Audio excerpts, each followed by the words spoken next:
د امرالله صالح تازه خبرو ټول افغانان خوشحاله کړل. امرالله صالح تازه سوي ویلي کرونا څنګه په افغانستان کې ماتې خوړلې ده. د چې صالح په دې اړه څه ویلي دي دلته یې له موږ سره په دې ویډیو کې کتلی شئ.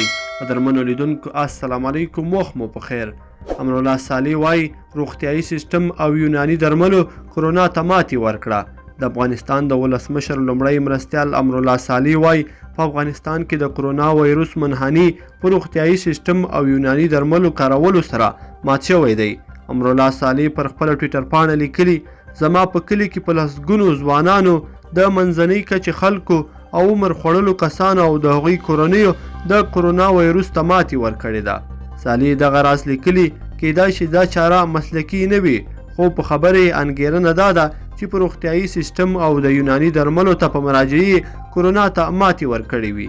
صالح وروسته له هغې د یوناني درملو د اغیزو خبره کوي چې څو موده وړاندې د حکیم القوزي په نوم یو کس چې ویلي د کرونا ناروغۍ د رغېدو درمل یې جوړ کړي، روغتیا وزارت سخت مخالفت وکړ او هغه یې په بېلابېلو نومونو سره تورن کړ.